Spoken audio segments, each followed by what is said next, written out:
तैयारी करते, कुछ नहीं करते तो कम से कम अपने घर को, अपने कमरे को, अपने आंगन को, अपने मेहमान खाने को हम साफ करते हैं कि भाई हमारा मेहमान आ रहा है, वो एक अच्छा मैसेज लेकर के जाए। रमजान का मुबारक महीना ये भी एक मेहमान बन के आ रहा है, और ये इतना मुबारक मेहमान है कि जब ये महीना आता था, अल्लाह के प्यारे नबी सल्लल्लाहु अलैहि वसल्लम अपने सहाबा को खुशखबरी सुनाते थे। आप बताते थे सहाबा को कि बहुत बेहतरीन महीना आ चुका है, बहुत बरकत वाला महीना आ चुका है। नसई की सही रिवायत है, जब रमजान का महीना आता था, अल्लाह के नबी अपने सहाबा से फरमाते थे, अताकुम रमजान शहरुन मुबारकुन फरदल्लाहु अज़्ज़ा व जल्ला अलैकुम सियामा। ऐ मेरे सहाबा, रमजान आ चुका है, बरकत वाला महीना आ चुका है, रोजे तुम्हारे ऊपर फर्ज किए गए हैं। तुफ्तहु फी अब्वाबुस समा, इस महीने में आसमान के दरवाजे खोल दिए जाते हैं। व तुग़लक़ु फी अब्वाबुल जहीम, और जहन्नम के दरवाजे बंद कर दिए जाते हैं। व तुग़ल्लु फी मरदतुश शयातीन, और इस महीने में सरकश किस्म के शैतानों को कैद कर दिया जाता है, जकड़ दिया जाता है। लिल्लाहि फीहि लैलतुन हिय खैरुम मिन अल्फि शहर, अल्लाह की कसम इस महीने में एक रात ऐसी है जो 1000 महीनों से बेहतर है। मन हुरिमा खैरहा फक़द हुरिमल खैर कुल्ला, जो उस रात की इबादत से महरूम हो गया, जो उस रात की भलाई से महरूम हो गया, वो तमाम भलाइयों से महरूम हो गया। ये मुबारक महीना बिल्कुल करीब आ चुका है। इस मुबारक महीने के आने से पहले हम जरा अपना अपना जायजा लें कि हम रमजान में एंट्री करने जा रहे, रमजान में दाखिल होने जा रहे, हमारा हाल क्या है। कहीं ऐसा तो नहीं कि हम गुनाहों की दलदल में डूबे हुए हैं, कहीं ऐसा तो नहीं दुनिया में हमारे घर में मेहमान आता है, हम अच्छा कपड़ा पहनते हैं, घर को सजाते हैं, आंगन को सजाते हैं, और रमजान का महीना आ रहा है और हम और आप अल्लाह की नाफरमानियों में डूबे हुए हैं, गुनाहों में डूबे हुए हैं, हमारे दिल गंदगियों से भरे हुए हैं। मेरे प्यारे साथियों, इस मेहमान के लिए अपने आप को तैयार करो, और इस मेहमान के लिए अपने आप को तैयार करना है तो सबसे पहला काम यही करो कि तौबा करो अल्लाह ताला से। हमें से बहुत सारे लोग ऐसे हैं, पिछले साल वो हमारे बीच में थे, इस साल वो हमारे बीच में नहीं है। उनमें बुजुर्ग लोग भी हैं, 80-90 साल के होकर के अल्लाह के पास चले गए, और ऐसे भी लोग आपके बीच में रहे होंगे जो बिल्कुल नौजवान थे, यंग थे, और किसी बीमारी में, किसी हादसे में, किसी एक्सीडेंट में उनका इंतकाल हो गया और वो अल्लाह को प्यारे हो गया। मुझे याद है, इसी झारखंड के इलाके में एक महीना भी शायद नहीं हुआ होगा, देवघर के इलाके में मेरा प्रोग्राम था, और अगले दिन मुझे बनारस जाना था। सुबह मेरी क्लास का मामला था, वहां भी ऐसा ही हुआ। रात में 11-11:30 बजे तक मेरी तकरीर हुई, और वहां रात भर का प्रोग्राम नहीं होता। उन लोगों ने कहा ठीक है मौलाना, आपकी तकरीर आखिरी होगी और आप करके निकल जाइएगा। 4 व्हीलर से मैं वहां गया था, और तकरीर करके जैसे ही मैं वहां से निकला हूं, आधा घंटे के बाद फोन आया कि यहां बहुत बड़ा हादसा हो गया। उस प्रोग्राम से तकरीबन 4-5 किलोमीटर की दूरी पर एक गांव था, उस गांव का नाम था नारोडी। उस गांव का एक नौजवान, बिल्कुल यंग 20-22 साल का नौजवान लड़का, वो लड़का प्रोग्राम में आया था, और बाद में जब फोटो मैंने देखा तो मुझे याद आया कि वो लड़का मुझसे मिलने भी आया था। तकरीर के बाद मैं स्टेज से उतरा, मुसाफा भी उसने किया था। वो बाइक से आया था प्रोग्राम में, और प्रोग्राम खत्म होने के बाद जब वो लड़का वापस जाने लगा तो मेन रोड से जब वो मुड़ने लगा है, टर्न करने लगा है, उसने सोचा कि रात का समय है, इंडिकेटर जलाने की क्या जरूरत है। उसने डायरेक्ट गाड़ी को मोड़ा है, इंडिकेटर का उसने कोई इशारा नहीं दिया। पीछे से एक पिकअप ने उसको टक्कर मारी है और इतनी जोरदार टक्कर मारी, पिकअप अपने आप में एक भारी गाड़ी होती है, उसकी बाइक में जाके वो पिकअप लड़ी है। वो लड़का ऑन द स्पॉट इंतकाल कर गया। छोटे छोटे 2 बच्चे हैं उसके। उसकी बीवी ने नहीं सोचा होगा कि हमारा शौहर जलसे में जा रहा है, वापस नहीं आ पाएगा, उसका जनाजा आएगा, उसकी लाश आएगी। उसके माँ बाप ने नहीं सोचा था कि हमारा बच्चा कुछ देर के बाद हमसे जुदा हो जाएगा। मगर यही कड़वी सच्चाई है मेरे प्यारे साथियों, मौत आती है और हमारी हंसती खेलती जिंदगी को उदासी और गम में बदल देती है। और ये मौत कब आएगी हम नहीं जानते। हम और आप खुश नसीब हैं, अल्लाह ताला हमें एक और रमजान दे रहा है। यकीन मानो, अगर वाकई में हमने रमजान को रमजान की तरह गुजार लिया, इसका हक अदा कर लिया, इसको इबादतों से मामूर कर लिया, इसमें रोजे रखे, इसमें तरावीह पढ़ी, इसमें कुरान पढ़ा, इसमें अपने आप को गुनाहों से बचाया,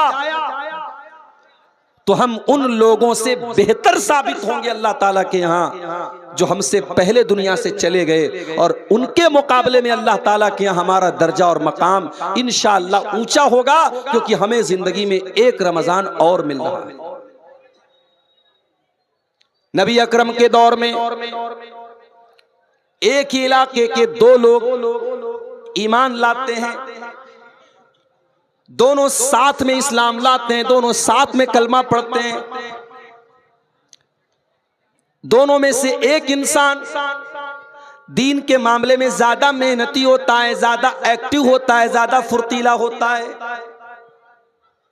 दूसरा भी दीनदार है लेकिन कम है, अपने भाई की तरह ज्यादा एक्टिव नहीं है, ज्यादा मेहनती नहीं है। जो भाई ज्यादा मेहनत करता था, ज्यादा एक्टिव था, वो अल्लाह की राह में लड़ते लड़ते शहीद हो जाता है, इंतकाल कर जाता है। दूसरा भाई जो उतना ज्यादा मेहनती नहीं था, 1 साल के बाद वो अपनी नेचुरल मौत से इंतकाल करता है, वो शहीद नहीं होता है, वो तबई तरीके से, नेचुरल तरीके से मर जाता है। दोनों भाइयों का इंतकाल हो गया, एक अल्लाह की राह में शहीद हो गया और 1 साल के बाद दूसरा भाई नॉर्मल तरीके से अल्लाह को प्यारा हो गया, इंतकाल हो गया।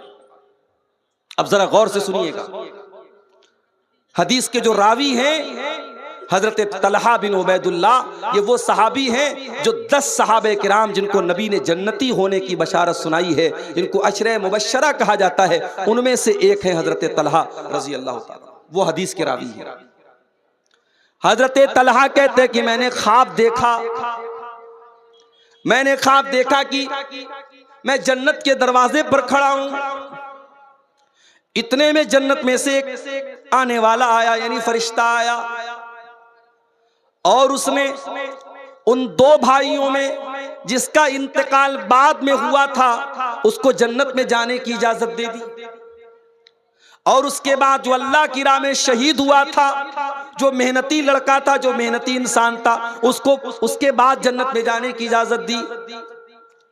पहले वो जन्नत में गया जिसका इंतकाल 1 साल के बाद हुआ था, और जो अल्लाह की राह में शहीद हुआ था और मेहनती था, ज्यादा एक्टिव था, वो बाद में जन्नत में गया। और फिर फरिश्ता मेरे पास आया और उसने कहा इन्नका लम यानी लका बादू, अभी तेरे जन्नत में जाने का टाइम नहीं आया है। उसके बाद हजरत तलहा कहते हैं मेरी नींद खुल गई। सुबह मैंने ये ख्वाब जब सहाबा को बताया, लोगों को बताया, तो सहाबा को बड़ी हैरत हुई कि ये कैसे संभव है, ये कैसे पॉसिबल है। एक इंसान दीन के काम में आगे आगे रहता था, मेहनत करता था, अल्लाह की राह में शहीद हो गया था, वो बाद में जन्नत में जा रहा है, और जो उतना ज्यादा मेहनत नहीं करता था वो पहले जन्नत में जा रहा है, ये कैसे पॉसिबल है। जब ये बात अल्लाह के प्यारे नबी जनाब मुहम्मदुर रसूलुल्लाह सल्लल्लाहु अलैहि वसल्लम तक पहुंची, तो आपने सहाबा से पूछा कि किस बात पर तुम्हें हैरत हो। सहाबा ने कहा अल्लाह के नबी, जिसका इंतकाल बाद में हुआ वो पहले जन्नत में कैसे चला गया, ये बात हमको समझ में नहीं आ रही है। अल्लाह की राह में शहीद होने वाला और दीन के काम में ज्यादा मेहनत करने वाला बाद में, और वो इंसान पहले जन्नत में चला गया, ये कैसे हो गया? आपने फरमाया सुनो, अलैसा क़द मकस बादहु सनतन, जिसका इंतकाल बाद में हुआ था, क्या उसको 1 साल और ज्यादा नहीं मिला जिंदगी में? साहबा ने कहा 1 साल उसको ज्यादा मिला। अलैसा क़द अद्रक रमज़ान, क्या उसको जिंदगी में 1 रमजान और ज्यादा नहीं मिला? हाँ अल्लाह के नबी, उसको 1 रमजान और ज्यादा मिला। वसल्ला फी सनतिन मिन सज्दती कज़ा व कज़ा, और साल भर में उसने इतनी ज्यादा नमाजें अपने भाई के मुकाबले में ज्यादा पढ़ी कि नहीं पढ़ी? हाँ अल्लाह के नबी, उसने 1 साल की ज्यादा नमाजें पढ़ी। आपने फरमाया फमा बैनहुमा अबअदु मिम्मा बैनल अर्दि वस्समा, दोनों के मकाम और मर्तबे के बीच में उतनी ही दूरी है जितनी जमीन और आसमान के बीच में दूरी है। अल्लाहु अकबर। 1 साल बाद मरने वाला इंसान अपने भाई से मकाम और मर्तबे में इतना दूर है, इतना बड़ा उसका मकाम है जितना जमीन और आसमान के बीच का फासला और गैपिंग है। मेरे प्यारे साथी, हम और आप वो खुशनसीब लोग हैं मेरे साथी, हमें जिंदगी में 1 रमजान और मिलने जा रहा है।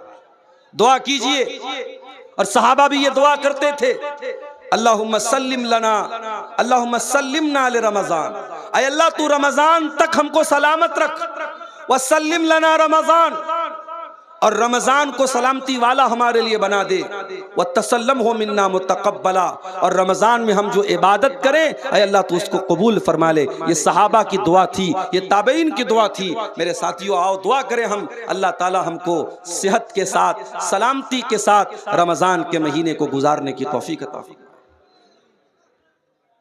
देखिए बीच बीच में माहौल मैं देख रहा हूं कि कहीं से कुछ शोर होने लगता है, कोई आवाज आने लगती है। आप सुकून से तकरीर सुने। मैं बहुत लंबी तकरीर आज कर नहीं पाऊंगा, मेरे पास टाइम भी कम है, आखिर में चंदा भी करना है। आप सुकून से सुने, इंशाअल्लाह जो बातें आपके सामने बयान होंगी बहुत अहम बातें और काम की बातें आपके सामने आएंगी। आप मजलिस का जो वकार है, सुकून है, आप बहुत सीरियस होकर सुन रहे हैं, इसको बाकी रखिए। मेरे भाइयों, मैंने जो आयत आपके सामने खुतबे में पढ़ी थी वो सूरह निसा की आयत थी।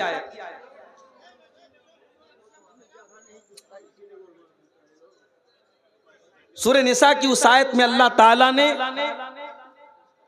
ईमान वालों से एक वादा किया है।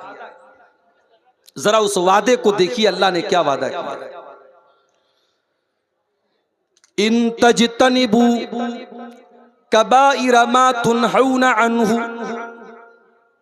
अगर तुम बचोगे बड़े बड़े गुनाहों से, कबीरा गुनाहों से, इन तजतनिबू कबाइर मा तुनहूना अन्हु, अगर तुम उन बड़े बड़े गुनाहों से बचोगे जिनसे तुमको मना किया जाता है, रोका जाता है।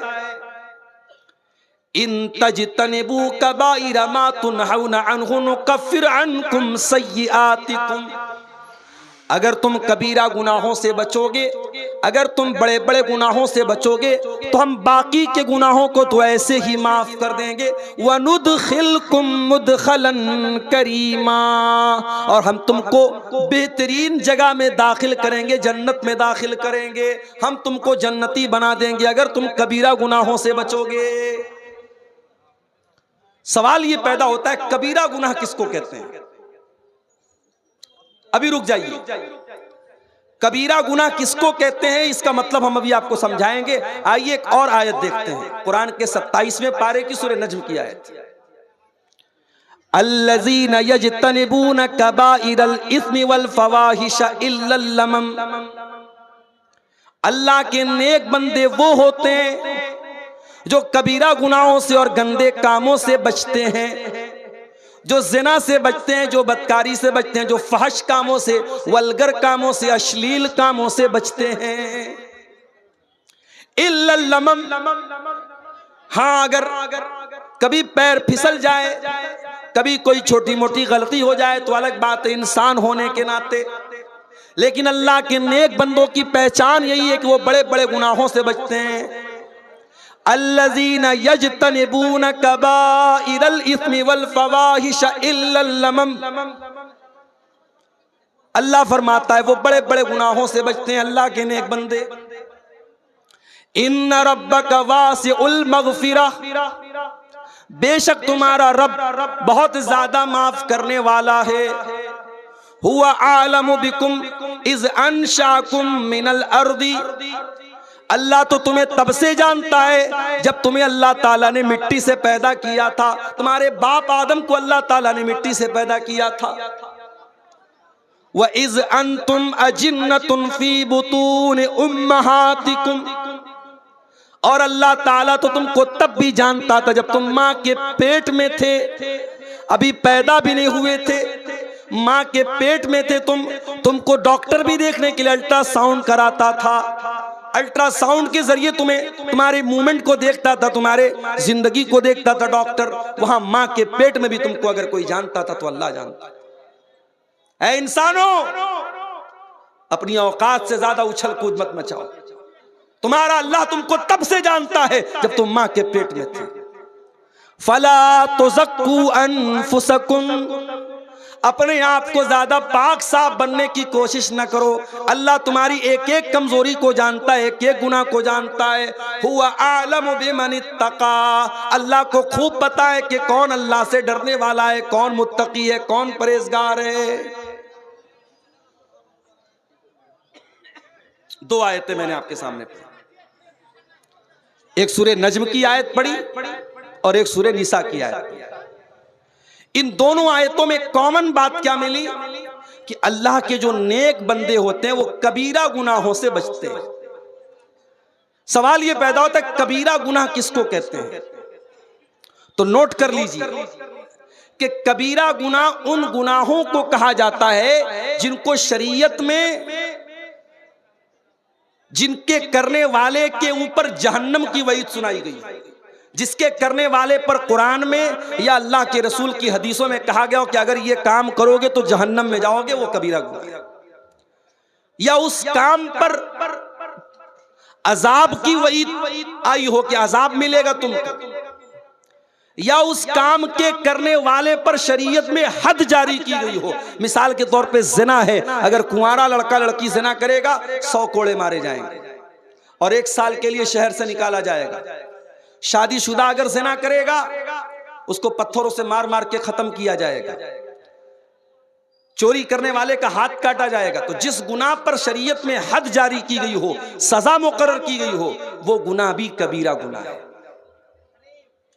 तो जिस गुनाह पर अजाब की या जहन्नम की वईद सुनाई गई हो, या जिस गुनाह पर शरीयत में हद जारी की गई हो, उस गुनाह को गुनाह कबीरा कहा जाता है। और अल्लाह कह रहा है कि अगर तुम कबीरा गुनाहों से बचोगे तो बाकी गुनाहों को हम ऑटोमेटिक माफ कर देंगे।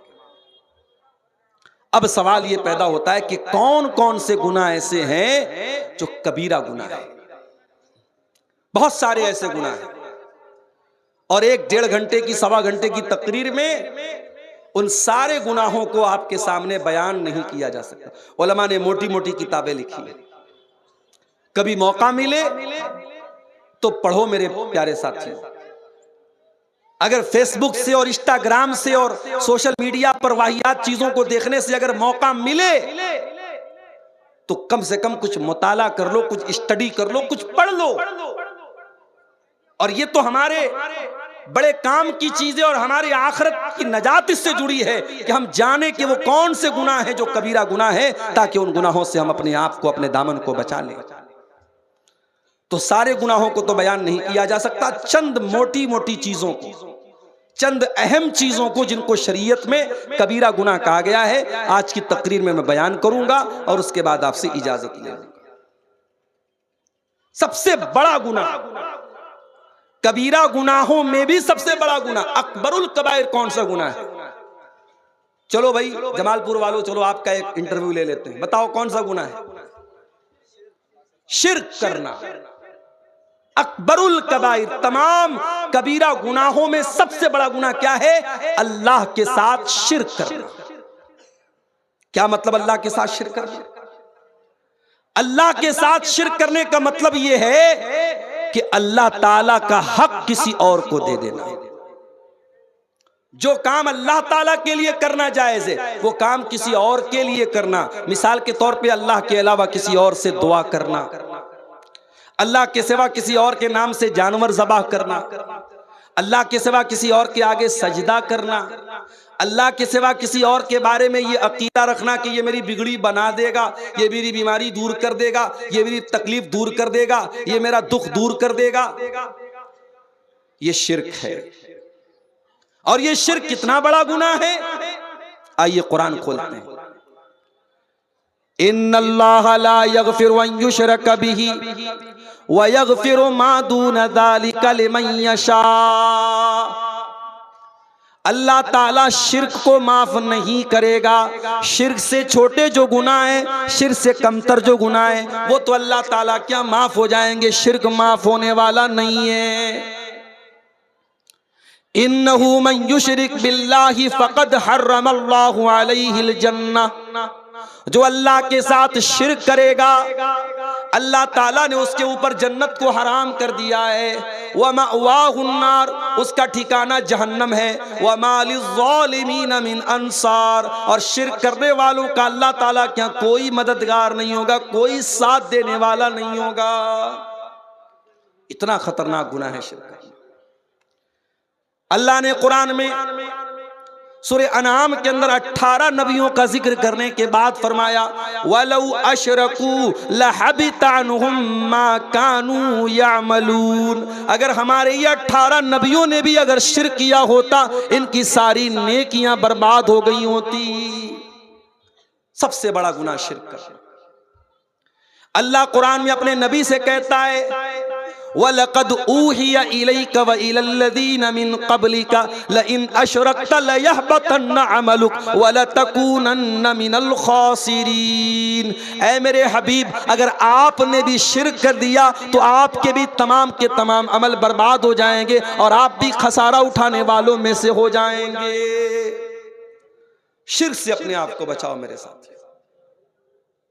आज मैं इस इलाके में बैठा हूं और खुशी के साथ ये कहता हूं कि ये वो इलाका है जहां आपको शिर्क के अड्डे बहुत कम मिलेंगे, ना के बराबर।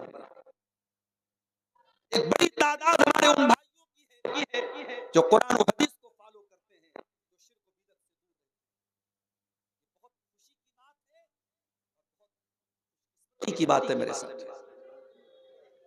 आप यकीन नहीं करेंगे, मेरे पास ऐसे भी फोन आते हैं कि मौलाना साहब मैं फला इलाके में रहता हूं, मेरे घर से करीब में कोई ऐसी मस्जिद नहीं है जहां सही तरीके से नमाज पढ़ी जाती है। मस्जिदें हैं, सुन्नत के खिलाफ नमाज पढ़ी जाती है, मस्जिद के अंदर कब्र है, मजार है, सजदा होता है, शिर्क होता है। हमारा दिल गवारा नहीं करता उस मस्जिद में नमाज पढ़ने के लिए, हम क्या करें। आज आपके घर से चंद कदम की दूरी पर मस्जिद है और आप सुकून के साथ सुन्नत के तरीके पर नमाज पढ़ते हैं, ये बहुत बड़ी बात है मेरे साथियों। बहुत सारे लोग इस नेमत से महरूम हैं। अगर अल्लाह ताला ने आपको ऐसे माहौल में पैदा किया है कि आप अल्लाह की तौहीद पर हैं, अल्लाह का शुक्र अदा कीजिए। बहुत सारे लोग इस नेमत से महरूम हैं। मेरे प्यारे साथियों, इस तौहीद की नेमत की कदर कीजिए और मरते दम तक शिर्क से अपने दामन को बचाइए और अपने बच्चों को भी बचाइए। कभी कभी ऐसा भी होता है, बाप तो बहुत तौहीद वाला है लेकिन बाप ने बच्चों की तरबियत नहीं की, बच्चों को मदरसे में नहीं पढ़ाया, बच्चों को कुरान नहीं पढ़ाया, बच्चों को दीनियात नहीं पढ़ाई। बच्चा कहां पढ़ता था? कॉन्वेंट में पढ़ता था। बाप तो बड़ा खुश था कि साहब मेरा बेटा तो इंग्लिश मीडियम में पढ़ता है, मेरी बच्ची तो इंग्लिश मीडियम में पढ़ती है, हाई फाई इंग्लिश बोलती है। घर में आती पहले पापा को देख के गुड नाइट पापा, गुड मॉर्निंग पापा बोलती है। माँ बाप तो इसी में खुश हो गए साहब। जरा से 4 अंग्रेजी के जुमले क्या बच्चे ने बोल दिए, आप तो खुश हो गए। मगर ये अंग्रेजी के चंद जुमले जो आपके बच्चे ने सीखे हैं कि इतने भारी पड़ जाएंगे आपके ऊपर जब ये बच्चा बड़ा होगा और वो अल्लाह की तौहीद से दूर होगा। और आज इसी पाकुड़ के इलाके से मेरे पास व्हाट्सएप पर मैसेज आया कि मौलाना जरा इस पर भी आप बोलिएगा। आज कई लड़कियों की आईडी है, मुसलमान लड़कियों की आईडी है, और आपके इसी पाकुड़ बरहरवा फरक्का इस पूरे बेल्ट से ताल्लुक रखने वाली वो लड़कियां हैं, उनके बॉयफ्रेंड कौन हैं, उनके सोशल मीडिया पर उनकी दोस्ती किससे है, गैर मुस्लिम लड़कों से है, और उनके साथ उनका उठना बैठना और उनके साथ दोस्ती करना घूमना फिरना हो रहा है। काफिर और मुशरिक लड़कों के साथ वो लड़कियां घूम रही हैं, फिर रही हैं, जिना कर रही हैं, बदकारी कर रही हैं, और यहां तक कि वो लड़कियां बाद में अपने उन बॉयफ्रेंड के साथ शादी करती हैं और इस्लाम को छोड़ करके मुर्तद हो जाती। ये क्यों हो रहा है मेरे साथियों? ये इसीलिए हो रहा है कि आपकी आने वाली नस्ल इसको मालूम ही नहीं कि ईमान क्या है। उसके पूरे सिलेबस में कहीं ईमान नहीं है। उसने इंग्लिश तो पढ़ी, उसने मैथमेटिक्स तो पढ़ी, उसने साइंस तो पढ़ी, उसने जियोग्राफी तो पढ़ी, उसने मेडिकल की तालीम तो हासिल की, वो इंजीनियर तो बन गया, वो लॉयर तो बन गया, वो उसने एमबीए तो कर लिया, उसने दुनिया के सारे उलूम हासिल कर लिए, मगर उसे ये नहीं पता तेरा रब कौन है, तेरे नबी कौन है, तेरा दीन क्या है। कब्र में यही 3 सवाल तो होगा, तेरा रब कौन, तेरे नबी कौन, तेरा दीन क्या। और इन तीनों सवालों का जवाब, माफ कीजिएगा, मैथमेटिक्स की बहुत अहमियत है मगर उसकी किताबों में इसका जवाब नहीं मिलेगा। साइंस बहुत इंपॉर्टेंट है मगर साइंस की किताबों में इन तीनों सवालों का जवाब नहीं मिलेगा। इन तीनों सवालों का जवाब कहां मिलेगा? अल्लाह के नबी फरमाते हैं, जब मोमिन बंदा जवाब देगा रब्बी अल्लाह, मेरा रब अल्लाह है, दीनी अल इस्लाम, मेरा दीन इस्लाम है, मेरे नबी मोहम्मद सल्लल्लाहु अलैहि वसल्लम में, फरिश्ता पूछेगा कि तुझे इन तीनों सवालों का जवाब कैसे पता चला? बंदा कहेगा क़राअतु किताब अल्लाह, क़राअतु किताब अल्लाह फ़आमनतु बिही व सद्दक़तु बिही। मैंने कुरान को पढ़ा था, मैंने अल्लाह की किताब को पढ़ा था, मैं कुरान पर ईमान लाया था, मैंने कुरान को सच्चा माना था, कुरान के जरिए मुझे इन तीनों सवालों का जवाब मिला। आपकी नौजवान नस्ल कुरान से दूर है मेरे साथ। वही नौजवान नस्ल जो हर मिनट पर व्हाट्सएप खोलती है, हर 10 मिनट पर चेक करती है कि फेसबुक पर मुझे कितने लाइक मिले, हर 5 मिनट पर चेक करती है इंस्टाग्राम पर मेरी पोस्ट को कितने लोगों ने पसंद किया। आपकी वही नौजवान नस्ल कुरान को कभी खोल के नहीं पढ़ती। साल साल भर कुरान रखा रह जाता है, घर में धूल खाता है, कोई पढ़ने वाला नहीं। मेरे प्यारे साथियों, जब तक आप कुरान नहीं पढ़ेंगे, हदीसों को नहीं पढ़ेंगे, आप दीन का इल्म हासिल नहीं करेंगे, आपको पता ही नहीं चलेगा तौहीद क्या है, शिर्क क्या है। इसीलिए अल्लाह कुरान में कहता है इन्नमा यख्शल्लाह मिन इबादिहिल उलमा, अल्लाह के बंदों में अल्लाह से वही डरेगा जो आलिम होगा। आलिम का मतलब जो अल्लाह को जानेगा। जितना आप अल्लाह को जानोगे, अल्लाह के बारे में इल्म हासिल करोगे, उतना अल्लाह का डर आपके दिल में पैदा होगा। इसीलिए हजरत लुकमान जब अपने बच्चे को नसीहत करते हैं तो पहले अल्लाह का इंट्रोडक्शन कराते, अल्लाह के बारे में बताते हैं। या बुनैया इन्नहा इन तकुम मिस्काल हब्बतिन मिन खरदलिन फतकुन फी सखरतिन औ फिस समावाति औ फिल अर्दि याति बिहल्लाह इन्नल्लाह लतीफुन खबीर। ऐ मेरे बच्चे, अगर एक राई के दाने के बराबर भी कोई चीज आसमानों में कहीं होगी, किसी चट्टान के नीचे छुपी हुई होगी, जमीन में कहीं होगी, अल्लाह ताला एक राई के दाने के बराबर चीज को सामने ले आएगा। अल्लाह ताला तो बारीक से बारीक चीज की खबर रखने वाला है। जो अल्लाह राई के दाने के बराबर चीज को सामने ले आएगा, उसे पता नहीं कि गूगल क्रोम की हिस्ट्री आपने डिलीट कर दी, उसे मालूम नहीं कि आपने व्हाट्सएप की चैटिंग को क्लियर कर दिया, उसे मालूम नहीं कि आपकी आंखों ने क्या देखा, आपकी उंगलियों ने क्या टच किया, आपके कानों ने क्या सुना। अल्लाह को सब पता है मेरे प्यारे साथियों। इसलिए अल्लाह को जानो। अल्लाह को जितना जानोगे, अल्लाह की उतनी मोहब्बत आपके दिल में पैदा होगी और अल्लाह का डर आपके दिल में पैदा होगा। तो पहला गुनाह क्या है? अल्लाह के साथ शिर्क करना। आज एक बड़ा तबका उम्मत का शिर्क कर रहा है। कब्रों पे सजदा हो रहा है, पीरों के आगे सजदा हो रहा है, बुजुर्गों के आगे सजदा हो रहा है, गले में लाल काले पीले धागे डाले जा रहे हैं, पैर में धागा पहना जा रहा है, पेट पे धागा पहना जा रहा है, और ये अकीदा रखा जाता है कि जब तक ये धागा मैं पहने हूं मैं बीमार नहीं पड़ूंगा, मुझे नजर नहीं लगेगी। ये शिर्क है, और शिर्क अल्लाह ताला क्या माफ होने वाला गुनाह नहीं है मेरे प्यारे साथी। इसीलिए शायर कहता है, वो दी जिससे तौहीद फैली जहां में, वो दी जिससे तौहीद फैली जहां में, वो बदला गया आके हिंदोसिता में।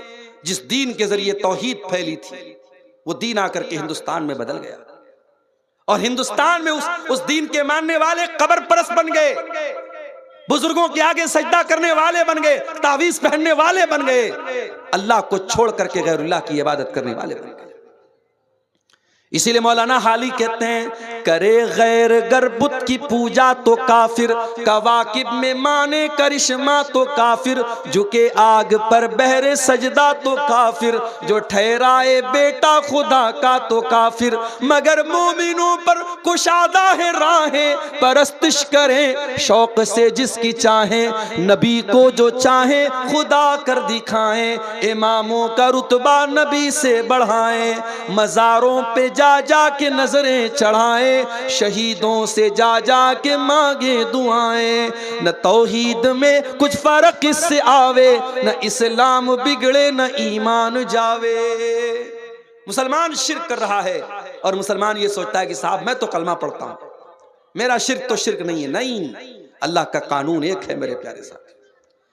इसीलिए इब्राहीम अलैहिस्सलाम अल्लाह की बारगाह में दुआ करते हैं, वजुनुबनी व बनिया अन नाबुदल असनाम, आय अल्लाह तो मुझे भी शिर्क से बचाना और मेरी आने वाली नस्लों को भी तू शिर्क से बचाना, मेरी औलाद को भी तू शिर्क से बचाना। तो ये पहला गुनाह है, कबीरा गुनाह। कौन सा? शिर्क। अल्लाह ताला हम सबको शिर्क से बचने की तौफीक अता फरमाए। दूसरा गुनाह, दूसरा बड़ा गुनाह, किसी बेकसूर को कत्ल करना, किसी निर्दोष की हत्या करना।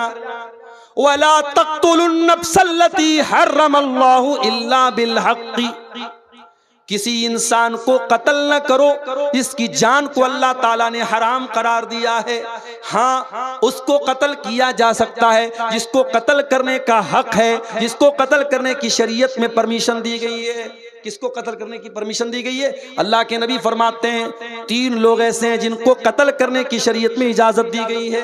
अस्सय्यिबुज़्ज़ानी, एक वो इंसान है जो शादीशुदा है और ज़िनाकार है, उसकी शरीयत में सजा क्या है? सजाए मौत है।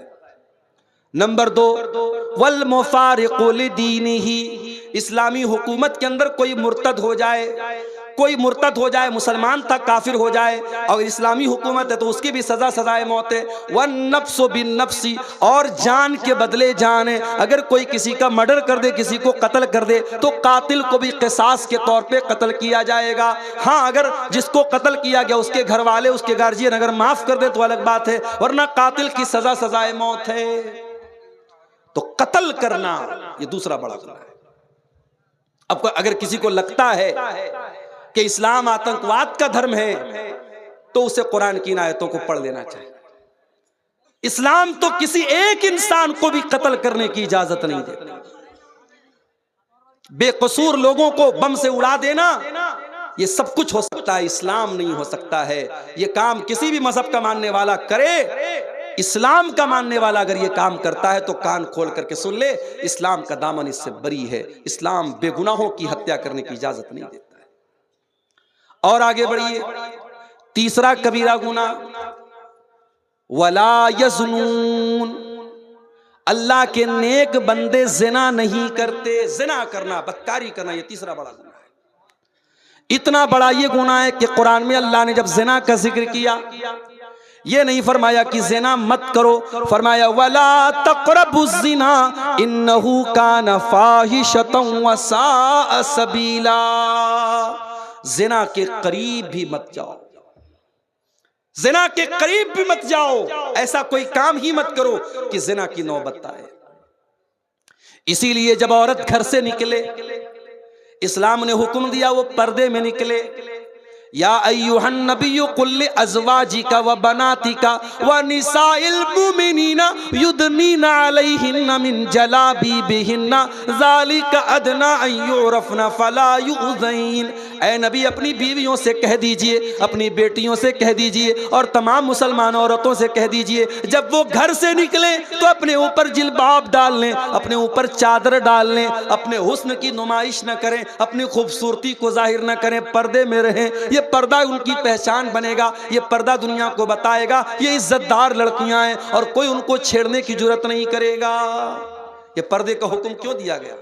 ताकि ज़िना के कोई करीब भी न जाए। मर्दों को हुक्म दिया गया, कुल लिल मोमिनीन यगुद्दू मिन अबसारिहिम, ऐ नबी मोमिन मर्दों से कह दीजिए अपनी निगाहों को नीची रखें, व यहफज़ू फुरूजहुम, और अपनी शर्मगाह की हिफाजत करें। ये निगाहों को नीची रखने का हुक्म क्यों दिया गया? ताकि आप ज़िना के करीब न जाएं। नौजवान लड़का शादी के काबिल हो जाए, नौजवान लड़की शादी के काबिल हो जाए, क्यों हुक्म दिया गया कि जल्दी से उसकी शादी की जाए ताकि कोई ज़िना के करीब न जाए? फरमाया या माशर शबाबी मन इस्तता मिनकुमुल बा, ऐ नौजवानों जब तुम शादी के काबिल हो जाओ तो निकाह कर लो। फ़इन्नहु अग़ज़्ज़ु लिल बसर व अहसनु लिल फ़र्ज, इसलिए कि जब शादी करोगे तो तुम्हारी आंखें झुक जाएंगी और तुम्हारी शर्मगाह महफूज हो जाएगी। ज़िना के करीब भी मत जाओ, इसीलिए कहा गया उसको, उसी के लिए जल्दी से निकाह करने का हुक्म दिया गया। अभी एक मैसेज आया मेरे पास कि एक लड़की है, औरत है, वो कहीं निकाह करना चाह रही है, कोई लड़का है, दीनदार लड़का है, लेकिन बाप राजी नहीं है लड़की का। क्यों? उसकी कास्ट अलग है। हमारे यहाँ बड़ा मसला ये कि कास्ट भी चलती है। शेख है तो शेख में ही शादी करेगा, अंसारी है तो अंसारी में ही शादी करेगा, जिस बरादरी का इंसान है उसी बरादरी में निकाह करेगा। जबकि इस्लाम में कोई कास्टिज्म तो नहीं है, इस्लाम में कोई बरादरीवाद तो नहीं है। अब भाई बाप राजी नहीं है, लड़का दीनदार है, नमाजी है, सब कुछ है, लेकिन बाप राजी है। अब लड़की किसी के जरिए मसला पूछवा रही है कि मौलाना साहब शरीयत तो ये कहती है कि लड़की की शादी उसके वली की इजाजत के बगैर नहीं हो सकती, और मेरा बाप दीनदार लड़के से शादी न करके मेरी शादी बेदीन से कर रहा, मैं क्या करूं? अब हम लोग भी कभी कभी परेशान हो जाते कि क्या जवाब दें। भाई इस्लाम में लड़की के निकाह के लिए कंडीशन है, शर्त है कि लड़की के वली का राजी होना। अगर लड़की का बाप जिंदा है तो बाप वली है, और लड़की अपने बाप को राजी किए बगैर शादी नहीं कर सकती।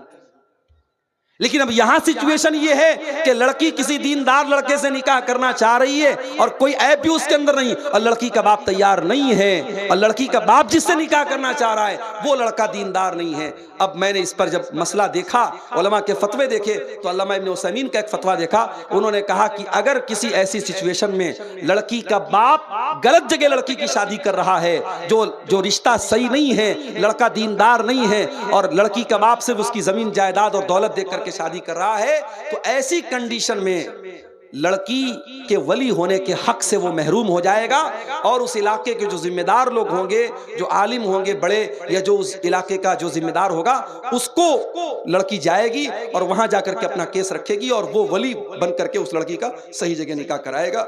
ऐसी सूरत में लड़की का बाप अपने हक से महरूम हो जाएगा। तो शरीयत ने ये सारे रास्ते क्यों बताए मेरे प्यारे से? ताकि हम जिना के करीब भी न जाए। आज हालात क्या हैं? लड़की घर से निकलती है, उसका पूरा शरीर नजर आता है, बेपर्दा और बेहया होकर के वो लड़की घर से निकलती है। और जो लड़कियां कॉलेजों और स्कूलों में पढ़ती हैं वो तो ये समझती है कि भाई ये पर्दा वर्दा तो ये मदरसे में पढ़ने वाली लड़कियों को सूट करता है, हम तो अप टू डेट है, हम तो हाई फाई हैं, उनको अपने सर पे तो पट्टा रखने की जरूरत भी महसूस नहीं होती है। याद रखो मेरी प्यारी बहनों, मेरे माओ बहनों, ये आपका पर्दा, ये आपके ईमान की अलामत, आपके मुसलमान होने की अलामत है। अल्लाह कुरान में अपने नबी से कहता है, वकुल्लिल मुमिनाति यग़ज़ुज़्न मिन अबसारिहिन्ना व यहफ़ज़्न फ़ुरूजहुन्ना। ऐ नबी मुसलमान औरतों से कह दीजिए, मोमिना औरतों से कह दीजिए कि वो अपनी शर्मगाह की हिफाजत करें, अपनी आंखों को पस्त रखें, वला युबदीन ज़ीनतहुन्ना, और अपनी जीनत को जाहिर न करें, अपनी खूबसूरती को जाहिर न करें। यहां तक कहा अल्लाह ने, वल यज़रिबना बिखुमुरिहिन्ना अला जुयूबिहिन्ना। ऐ मुसलमान औरतों, तुम अपने दुपट्टे को अपने सीने पर रखो। बाप सामने है, बेटा सामने है, अपना भाई सामने है, महरम रिश्तेदार सामने है, महरम के सामने भी औरत अपने दुपट्टे को सीने पर रखेगी, गरेबान पर रखेगी। अपने महरम के सामने भी औरत को बेपर्दा होने की इजाजत नहीं है, अपनी जीनत को ढांपने का हुक्म दिया गया है। क्यों कहा अल्लाह के नबी ने कि जब कोई लड़का लड़की, जब कोई मर्द औरत अकेले में मिलते हैं, ला यखलुवन्न रजुलुन बिइम्रातिन इल्ला वसालिसुहुम शैतान, जब कोई मर्द किसी औरत से अकेले में मिलता है तो तीसरा शैतान होता है। क्यों कहा? ताकि जिना के करीब भी ना जाए। और आज कान खोल के सुन लो, ये जिना का बहुत आसान रास्ता सोशल मीडिया के जरिए से पैदा हुआ है।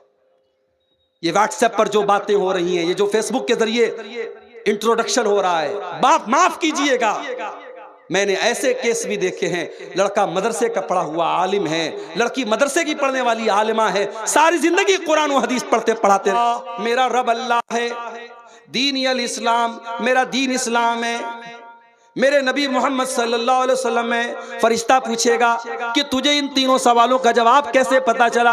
बंदा कहेगा क़राअतु किताब अल्लाह, क़राअतु किताब अल्लाहि फ़आमनतु बिही व सद्दक़तु बिही, मैंने कुरान को पढ़ा था, मैंने अल्लाह की किताब को पढ़ा था, मैं कुरान पर ईमान लाया था, मैंने कुरान को सच्चा माना था, कुरान के जरिए मुझे इन तीनों सवालों का जवाब मिला। आपकी नौजवान नस्ल कुरान से दूर है मेरे साथी। वही नौजवान नस्ल जो हर मिनट पर व्हाट्सएप खोलती है, हर 10 मिनट पर चेक करती है कि फेसबुक पर मुझे कितने लाइक मिले, हर 5 मिनट पर चेक करती है इंस्टाग्राम पर मेरी पोस्ट को कितने लोगों ने पसंद किया। आपकी वही नौजवान नस्ल कुरान को कभी खोल के नहीं पढ़ती। साल साल भर कुरान रखा रह जाता है, घर में धूल खाता है, कोई पढ़ने वाला नहीं। मेरे प्यारे साथियों, जब तक आप कुरान नहीं पढ़ेंगे, हदीसों को नहीं पढ़ेंगे, आप दीन का इल्म हासिल नहीं करेंगे, आपको पता ही नहीं चलेगा तौहीद क्या है, शिर्क क्या है। इसीलिए अल्लाह कुरान में कहता है इन्नमा यख्शल्लाह मिन इबादिहिल उलमा, अल्लाह के बंदों में अल्लाह से वही डरेगा जो आलिम होगा। आलिम का मतलब जो अल्लाह को जानेगा। जितना आप अल्लाह को जानोगे, अल्लाह के बारे में इल्म हासिल करोगे, उतना अल्लाह का डर आपके दिल में पैदा होगा। इसीलिए हजरत लुकमान जब अपने बच्चे को नसीहत करते हैं तो पहले अल्लाह का इंट्रोडक्शन कराते, अल्लाह के बारे में बताते हैं। या बुनैया इन्नहा इन तकुम मिस्काल हब्बतिन मिन खरदलिन फतकुन फी सखरतिन औ फिस समावाति औ फिल अर्दि याति बिहल्लाह इन्नल्लाह लतीफुन खबीर। ऐ मेरे बच्चे, अगर एक राई के दाने के बराबर भी कोई चीज आसमानों में कहीं होगी, किसी चट्टान के नीचे छुपी हुई होगी, जमीन में कहीं होगी, अल्लाह ताला एक राई के दाने के बराबर चीज को सामने ले आएगा। अल्लाह ताला तो बारीक से बारीक चीज की खबर रखने वाला है। जो अल्लाह राई के दाने के बराबर चीज को सामने ले आएगा, उसे पता नहीं कि गूगल क्रोम की हिस्ट्री आपने डिलीट कर दी, उसे मालूम नहीं कि आपने व्हाट्सएप की चैटिंग को क्लियर कर दिया, उसे मालूम नहीं कि आपकी आंखों ने क्या देखा, आपकी उंगलियों ने क्या टच किया, आपके कानों ने क्या सुना। अल्लाह को सब पता है मेरे प्यारे साथियों। इसलिए अल्लाह को जानो, अल्लाह को जितना जानोगे अल्लाह की उतनी मोहब्बत आपके दिल में पैदा होगी और अल्लाह का डर आपके दिल में पैदा होगा। तो पहला गुनाह क्या है? अल्लाह के साथ शिर्क करना। आज एक बड़ा तबका उम्मत का शिर्क कर रहा है। कब्रों पे सजदा हो रहा है, पीरों के आगे सजदा हो रहा है, बुजुर्गों के आगे सजदा हो रहा है, गले में लाल काले पीले धागे डाले जा रहे हैं, पैर में धागा पहना जा रहा है, पेट पे धागा पहना जा रहा है, और ये अकीदा रखा जाता है कि जब तक ये धागा मैं पहने हूं मैं बीमार नहीं पड़ूंगा, मुझे नजर नहीं लगेगी। ये शिर्क है, और शिर्क अल्लाह ताला क्या माफ होने वाला गुनाह नहीं है मेरे प्यारे साथी। इसीलिए शायर कहता है वो दी जिससे तौहीद फैली जहां में, वो दी जिससे तौहीद फैली जहां में, वो बदला गया आके हिंदोसिता में। जिस दीन के जरिए तौहीद फैली थी वो दीन आकर के हिंदुस्तान में बदल गया, और हिंदुस्तान में उस दीन के मानने वाले कब्र परस्त बन गए, बुजुर्गों के आगे सजदा करने वाले बन गए, तावीज पहनने वाले बन गए, अल्लाह को छोड़ करके गैरुल्लाह की इबादत करने वाले बन गए। इसीलिए मौलाना हाली कहते हैं, करे गैर गर बुत की पूजा तो काफिर, कवाकिब में माने करिश्मा तो काफिर, झुके आग पर बहरे सजदा तो काफिर, जो ठहराए बेटा खुदा का तो काफिर, मगर मोमिनों पर कुशादा है राहें, परस्तिश करें शौक से जिसकी चाहे, नबी को जो चाहे खुदा कर दिखाएं, इमामों का रुतबा नबी से बढ़ाएं, मज़ारों पे जा जा के नजरें चढ़ाएं, शहीदों से जा जा के मांगे दुआएं, न तौहीद में कुछ फर्क इससे आवे, न इस्लाम बिगड़े न ईमान जावे। मुसलमान शिर्क कर रहा है और मुसलमान ये सोचता है कि साहब मैं तो कलमा पढ़ता हूं, मेरा शिर्क तो शिर्क नहीं है। नहीं, अल्लाह का कानून एक है मेरे प्यारे साथ। इसीलिए इब्राहीम अलैहिस्सलाम अल्लाह की बारगाह में दुआ करते हैं, वजुनुबनी व बनिया अन नाबुदल असनाम, ऐ अल्लाह तो मुझे भी शिर्क से बचाना और मेरी आने वाली नस्लों को भी तू शिर्क से बचाना, मेरी औलाद को भी तू शिर्क से बचाना। तो ये पहला गुनाह है, कबीरा गुनाह। कौन सा? शिर्क। अल्लाह ताला हम सबको शिर्क से बचने की तौफीक अता फरमाए। दूसरा गुनाह, दूसरा बड़ा गुनाह, किसी बेकसूर को कत्ल करना, किसी निर्दोष की हत्या करना। वला तक़्तुलुन नफ्सल्लती हर्रमल्लाहु इल्ला बिल हक़्क़ि, किसी इंसान को कत्ल न करो जिसकी जान को अल्लाह ताला ने हराम करार दिया है। हाँ, उसको कत्ल किया जा सकता है जिसको कत्ल करने का हक है, जिसको कत्ल करने की शरीयत में परमिशन दी गई है। किसको कत्ल करने की परमिशन दी गई है? अल्लाह के नबी फरमाते हैं 3 लोग ऐसे हैं जिनको कत्ल करने की शरीयत में इजाजत दी गई है। अस्सय्यिबुज़्ज़ानी, एक वो इंसान है जो शादीशुदा है और ज़िनाकार है, उसकी शरीयत में सजा क्या है? सजाए मौत है। नंबर 2, वल मुफारिक़ु लिदीनिही, इस्लामी हुकूमत के अंदर कोई मुर्तद हो जाए, कोई मुर्तद हो जाए, मुसलमान था काफिर हो जाए और इस्लामी हुकूमत है तो उसकी भी सजा सजाए मौत है। वन नफ्सु बिन नफ्सी, और जान के बदले जान है। अगर कोई किसी का मर्डर कर दे, किसी को कत्ल कर दे तो कातिल को भी क़िसास के तौर पे कत्ल किया जाएगा। हाँ, अगर जिसको कत्ल किया गया उसके घर वाले, उसके गार्जियन अगर माफ कर दे तो अलग बात है, वरना कातिल की सजा सजाए मौत है। तो कत्ल करना ये दूसरा बड़ा गुनाह है। अब अगर किसी को लगता है कि इस्लाम आतंकवाद का धर्म है तो उसे कुरान की इन आयतों को पढ़ लेना चाहिए। इस्लाम तो किसी एक इंसान को भी कत्ल करने की इजाजत नहीं देता। बेकसूर लोगों को बम से उड़ा देना ये सब कुछ हो सकता है, इस्लाम नहीं हो सकता है। ये काम किसी भी मजहब का मानने वाला करे, इस्लाम का मानने वाला अगर ये काम करता है तो कान खोल करके सुन ले, इस्लाम का दामन इससे बरी है। इस्लाम बेगुनाहों की हत्या करने की इजाजत नहीं देता है।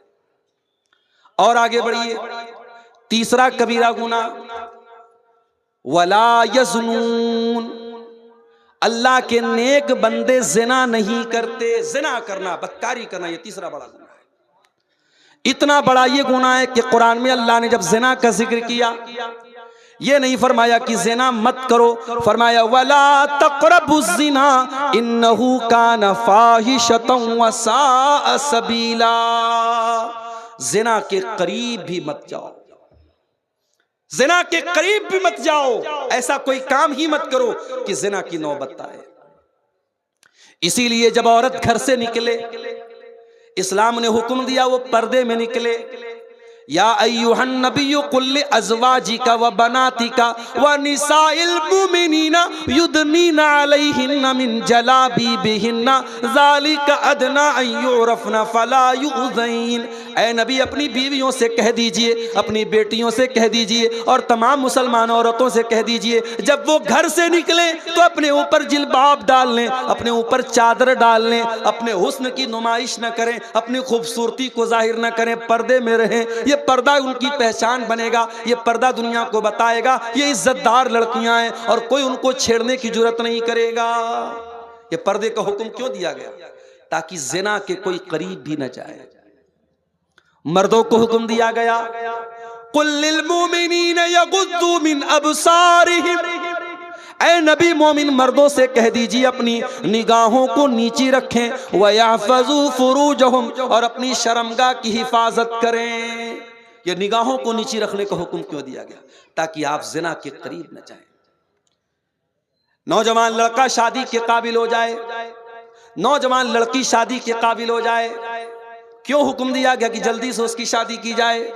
ताकि कोई जिना के करीब न जाए। फरमाया या माशर शबाबी मन इस्तता मिनकुमुल बा, ऐ नौजवानों जब तुम शादी के काबिल हो जाओ तो निकाह कर लो। फ़इन्नहु अग़ज़्ज़ु लिलबसर व अहसनु लिलफ़र्ज, इसलिए कि जब शादी करोगे तो तुम्हारी आंखें झुक जाएंगी और तुम्हारी शर्मगाह महफूज हो जाएगी। जिना के करीब भी मत जाओ, इसीलिए कहा गया उसको, उसी के लिए जल्दी से निकाह करने का हुक्म दिया गया। अभी एक मैसेज आया मेरे पास कि एक लड़की है, औरत है, वो कहीं निकाह करना चाह रही है, कोई लड़का है, दीनदार लड़का है, लेकिन बाप राजी नहीं है लड़की का। क्यों? उसकी कास्ट अलग है। हमारे यहाँ बड़ा मसला ये कि कास्ट भी चलती है। शेख है तो शेख में ही शादी करेगा, अंसारी है तो अंसारी में ही शादी करेगा, जिस बरादरी का इंसान है उसी बरादरी में निकाह करेगा। जबकि इस्लाम में कोई कास्टिज्म तो नहीं है, इस्लाम में कोई बरादरीवाद तो नहीं है। अब भाई बाप राजी नहीं है, लड़का दीनदार है, नमाजी है, सब कुछ है, लेकिन बाप राजी है। अब लड़की किसी के जरिए मसला पूछवा रही है कि मौलाना साहब शरीयत तो ये कहती है कि लड़की की शादी उसके वली की इजाजत के बगैर नहीं हो सकती, और मेरा बाप दीनदार लड़के से शादी न करके मेरी शादी बेदीन से कर रहा, मैं क्या करूं? अब हम लोग भी कभी कभी परेशान हो जाते कि क्या जवाब दें। भाई इस्लाम में लड़की के निकाह के लिए कंडीशन है, शर्त है कि लड़की के वली का राजी होना। अगर लड़की का बाप जिंदा है तो बाप वली है, और लड़की अपने बाप को राजी किए बगैर शादी नहीं कर सकती। लेकिन अब यहां सिचुएशन ये है कि लड़की किसी दीनदार लड़के से निकाह करना चाह रही है और कोई ऐप भी उसके अंदर नहीं, और लड़की का बाप तैयार नहीं है, और लड़की का बाप जिससे निकाह करना चाह रहा है वो लड़का दीनदार नहीं है। अब मैंने इस पर जब मसला देखा, उलमा के फतवे देखे, तो अल्लामा इब्न उसैमीन का एक फतवा देखा। उन्होंने कहा कि अगर किसी ऐसी सिचुएशन में लड़की का बाप गलत जगह लड़की की शादी कर रहा है, जो रिश्ता सही नहीं है, लड़का दीनदार नहीं है, और लड़की का बाप सिर्फ उसकी जमीन जायदाद और दौलत देख करके शादी कर रहा है, तो ऐसी कंडीशन में लड़की के वली होने के हक से वो महरूम हो जाएगा, और उस इलाके के जो जिम्मेदार लोग होंगे, जो आलिम होंगे बड़े, या जो उस इलाके का जो जिम्मेदार होगा, उसको लड़की जाएगी और वहां जाकर के अपना केस रखेगी, और वो वली बन करके उस लड़की का सही जगह निकाह कराएगा। ऐसी सूरत में लड़की का बाप अपने हक से महरूम हो जाएगा। तो शरीयत ने ये सारे रास्ते क्यों बताए मेरे प्यारे से? ताकि हम जिना के करीब भी न जाए। आज हालात क्या हैं? लड़की घर से निकलती है, उसका पूरा शरीर नजर आता है, बेपर्दा और बेहया होकर के वो लड़की घर से निकलती है। और जो लड़कियां कॉलेजों और स्कूलों में पढ़ती हैं, वो तो ये समझती है कि भाई ये पर्दा वर्दा तो ये मदरसे में पढ़ने वाली लड़कियों को सूट करता है, हम तो अप टू डेट है, हम तो हाई फाई हैं, उनको अपने सर पे तो पट्टा रखने की जरूरत भी महसूस नहीं होती है। याद रखो मेरी प्यारी बहनों, मेरे माओ बहनों, ये आपका पर्दा, ये आपके ईमान की अलामत, आपके मुसलमान होने की अलामत है। अल्लाह कुरान में अपने नबी से कहता है, वकुल्लिल मुमिनाति यग़ज़ुज़्न मिन अब्सारिहिन्ना व यहफ़ज़्न फ़ुरूजहुन्ना। ऐ नबी मुसलमान औरतों से कह दीजिए, मोमिना औरतों से कह दीजिए कि वो अपनी शर्मगाह की हिफाजत करें, अपनी आंखों को पस्त रखें, वला युबदीन ज़ीनतहुन्ना, और अपनी जीनत को जाहिर न करें, अपनी खूबसूरती को जाहिर न करें। यहां तक कहा अल्लाह ने, वलयज़रिबना बिखुमुरिहिन्ना अला जुयूबिहिन्ना। ऐ मुसलमान औरतों, तुम अपने दुपट्टे को अपने सीने पर रखो। बाप सामने है, बेटा सामने है, अपना भाई सामने है, महरम रिश्तेदार सामने है, महरम के सामने भी औरत अपने दुपट्टे को सीने पर रखेगी, गरेबान पर रखेगी। अपने महरम के सामने भी औरत को बेपर्दा होने की इजाजत नहीं है, अपनी जीनत को ढांपने का हुक्म दिया गया। क्यों कहा अल्लाह के नबी ने कि जब कोई लड़का लड़की, जब कोई मर्द औरत अकेले में मिलते हैं, ला यखलुवन्न रजुलुन बिइम्रातिन इल्ला वसालिसुहुम अश-शैतान। जब कोई मर्द किसी औरत से अकेले में मिलता है तो तीसरा शैतान होता है। क्यों कहा? ताकि जिना के करीब भी न जाए। और आज कान खोल के सुन लो, ये जिना का बहुत आसान रास्ता सोशल मीडिया के जरिए से पैदा हुआ है। ये व्हाट्सएप पर जो बातें हो रही हैं, ये जो फेसबुक के जरिए इंट्रोडक्शन हो रहा है, बाप माफ कीजिएगा, मैंने ऐसे केस भी देखे हैं, लड़का मदरसे का पढ़ा हुआ आलिम है, लड़की मदरसे की पढ़ने वाली आलिमा है, सारी जिंदगी कुरान और हदीस पढ़ते पढ़ाते रहे हैं, मगर इस सोशल मीडिया ने उनको भी ज़िना के गड्ढे में डाल दिया है। शैतान तो आलिम के साथ भी लगा है, शैतान तो आलिमा के साथ भी लगा है।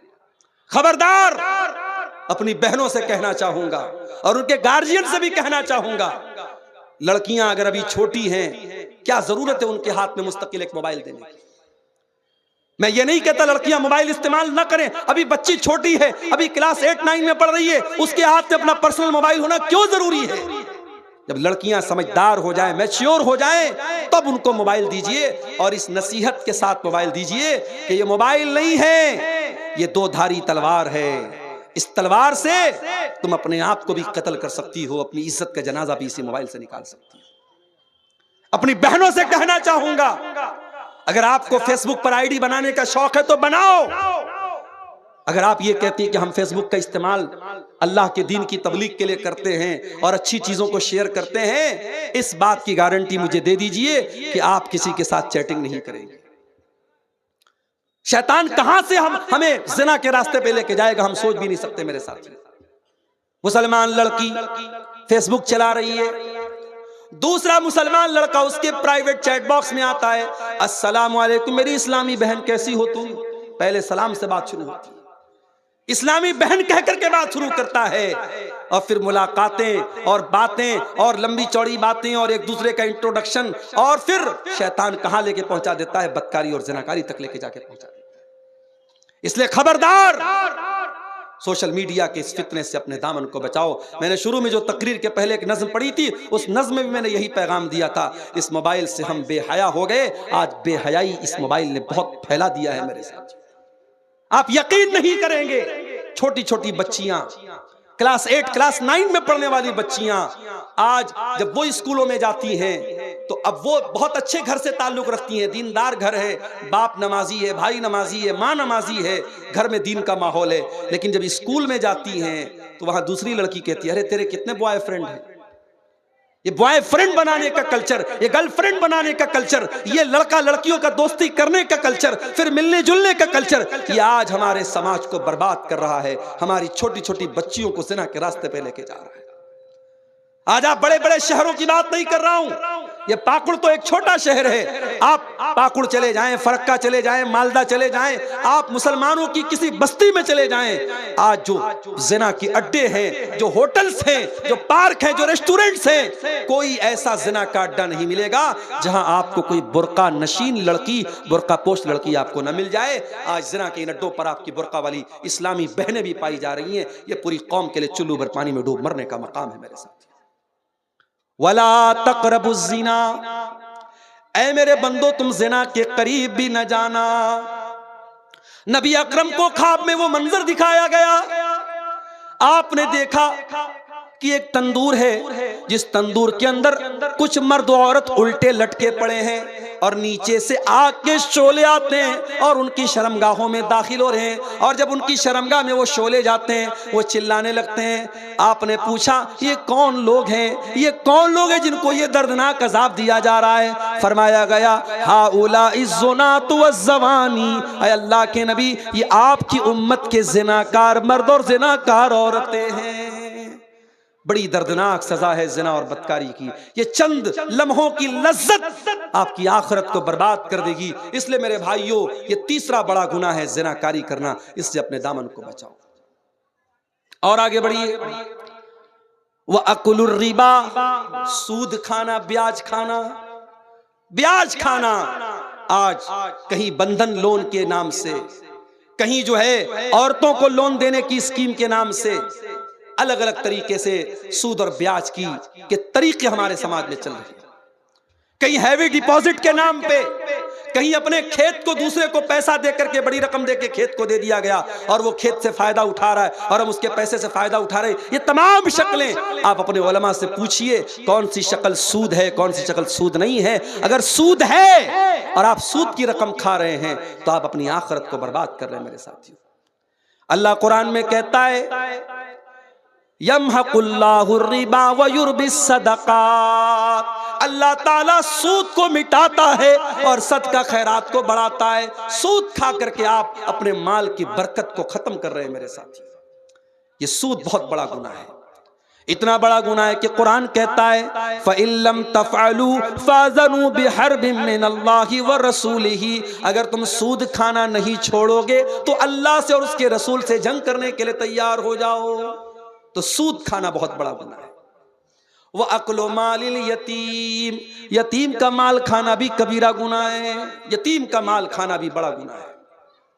इन्नल्लज़ीना याकुलूना अमवालल यतामा ज़ुल्मा, जो यतीम का माल खाते हैं, इन्नमा याकुलूना फी बुतूनिहिम नारा, वो अपने पेट में जहन्नम की आग भरते हैं। कभी किसी यतीम का माल मत खाओ। अगर आपके भाई का इंतकाल हो गया और आपके भाई के छोटे छोटे बच्चे यतीम बच्चे हैं तो बेदर्द बेरहम न बन जाओ और ये मत कहो शरीयत की दुहाई देते हुए कि अरे इन यतीमों का कुछ नहीं बनता, मेरे बाप की मीरास में तो मेरा हक बनता है, मेरा भाई तो मर गया, बाप की जिंदगी में उसका नहीं बनता। उन यतीमों पर तरस खाओ और अपने बाप से कह करके उन यतीमों को भी उन वसीयत का हक दिलवाओ ताकि वो बच्चे जो है वो यतीम बच्चे महरूम न रह जाए। और एक दो बातें और बयान करके फिर हम जलसे के असल मकसद की तरफ आएंगे और आप सबसे अपील करेंगे कि आप आइए और मेरे हाथ पर आप मस्जिद के लिए जो चंदा है वो देते हुए जाए। मेरे पास अब वक्त बिल्कुल 20 मिनट का वक्त बचा है। एक दो बातें और बयान करके हम चंदे की तरफ आते हैं। कबीरा गुनाहों की बात हम कर रहे हैं मेरे साथ। कबीरा गुनाहों में एक बहुत बड़ा गुनाह नमाज का छोड़ना है। जो लोग नमाज छोड़ते हैं जानबूझ करके, वो कान खोल करके सुन लें, नमाज का छोड़ना बहुत बड़ा गुनाह है, कबीरा गुनाह है। अल्लाह ने कुरान में 16वें पारे में जहां अपने नबियों का जिक्र किया, नबियों का जिक्र करने के बाद फरमाया फ़ख़लफ़ मिन बादिहिम ख़ल्फ़ुन अज़ाउस सलाता वत्तबउश शहवाति फ़सौफ़ यल्क़ौना गय्या। मेरे नबियों के बाद ऐसे नालायक लोग आए जिन्होंने अपनी ख्वाहिशात की पैरवी की और जिन्होंने नमाजों को बर्बाद किया, नमाजों को छोड़ दिया। ऐसे लोग जहन्नम की आग में डाले जाएंगे। नमाज की पाबंदी करो मेरे साथियों, नमाज किसी हाल में माफ नहीं। आज मस्जिद की तामीर के लिए जलसा हो रहा है। मस्जिद क्यों बनती है? नमाज पढ़ने के लिए। मगर हमारा हाल क्या है? मस्जिद तो बना ली शब भर में ईमा की हरारत वालों ने। किसकी तरफ से?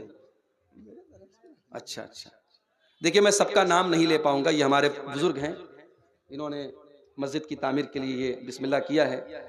अल्लाह ताला अब्दुल रकीब साहब, अच्छा अब्दुल लतीफ साहब, ये मौलाना अब्दुल लतीफ साहब ने, कितना है पैसा ये? 5000 रुपया। अल्लाह ताला मौलाना की उम्र में बरकत अता फरमाए, मौलाना के इल्म व अमल में और उनकी सेहत में अल्लाह ताला बरकत दे और अल्लाह ताला उनके इस चंदे को कबूल फरमाए।